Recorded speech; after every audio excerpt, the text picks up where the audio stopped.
Et notre invité dans la grande interview sur CNews et sur Europe 1, c'est Robert Ménard. Bonjour à vous. Bonjour madame. Maire de Béziers. Robert Ménard, le président Trump a signé hier soir à Versailles l'accord avec l'Iran en présence d'Emmanuel Macron, qu'il avait invité à un dîner de gala. C'est un pas dans la bonne direction, selon le président français, notamment pour les prix du carburant. Est-ce que vous le pensez aussi? Est-ce que vous pensez que cet accord est une bonne chose ou pas? Qu'on arrête de se battre, à part d'être un cynisme absolu, bien sûr, tu dis c'est une bonne chose. Et sur le fond, Emmanuel Macron dit c'est un bon accord, je crois absolument pas. C'est pas, vous avez vu le délire auquel on a assisté hier, l'accord du siècle et tout de la part de M. Trump. Attendez, c'est une bonne affaire pour qui on va payer, parce que c'est ce qui va se passer, le détroit d'Ormuz, c'était gratuit. On nous expliquait que les missiles balistiques, c'était une catastrophe. Ils y sont tout le temps. Est-ce que pour Israël, c'est une bonne nouvelle? Est-ce qu'on va faire la peau au Hezbollah? Et c'est quand même... Je ne le crois pas. Et puis, juste le dernier absent, et les Iraniens eux-mêmes. Bien sûr. Le peuple iranien, où est-il? Le peuple iranien. Moi, j'ai plein d'amis. Vous vous rendez compte le drame que c'est?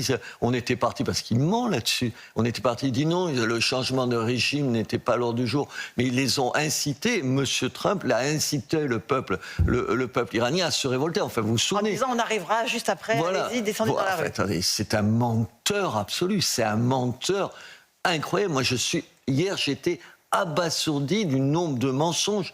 Toutes les phrases, c'est un mensonge.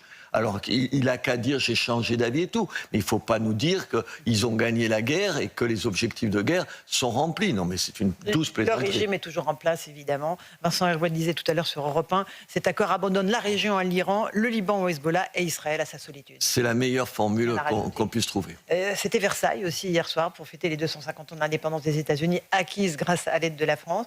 C'est important de recevoir le président qui est notre allié américain dans ces circonstances, alors qu'il avait dit quelques heures plus tôt à Evian, c'est moi le patron, je suis le patron, I am the boss. Il y a deux choses sur je suis le patron en arrivant 1 heure en retard, encore que Emmanuel Macron sur le retard, il ne va pas plaider, il peut appeler les coupables, mais enfin quel mépris. Honnêtement, je me suis dit comment il n'y a pas un chef d'État qui se lève et qui lui dit je me tire. Alors vous me direz c'est plus facile à dire ici tous les deux que si on était chef de l'État. Mais la réalité c'est que c'est lui le patron? Mais bien sûr, mais c'est qu'il soit le patron, c'est la plus grande puissance au monde, évidemment, il y a du mal à le contrarier, mais qu'il traite avec un tel mépris l'ensemble des puissances qui étaient là. En plus, c'est une mauvaise idée, parce qu'il ne comprend que le rapport de force. Croire que parce que tu vas devenir une carpette, il va t'aimer un peu plus, je ne crois pas. Ensuite, mais en revanche, moi, je ne suis pas de ceux qui reprochent à Emmanuel Macron de le recevoir à Versailles. Dans le monde entier, Versailles, c'est la France, et utiliser Versailles à un moment donné pour tenter d'obtenir un certain nombre de choses, c'est intelligent, de bonne guerre, il a raison de le faire. La France, c'est aussi ça. C'est le luxe, c'est Versailles, c'est l'histoire, et c'est nos cartes, les cartes qu'on a à jouer. Et c'est pas des petites cartes. S'il signe à Versailles, finalement, devant tout le monde, c'est parce qu'il est bluffé, parce que c'est... Profitons de ça. Au moins, on a ça. Nous sommes aussi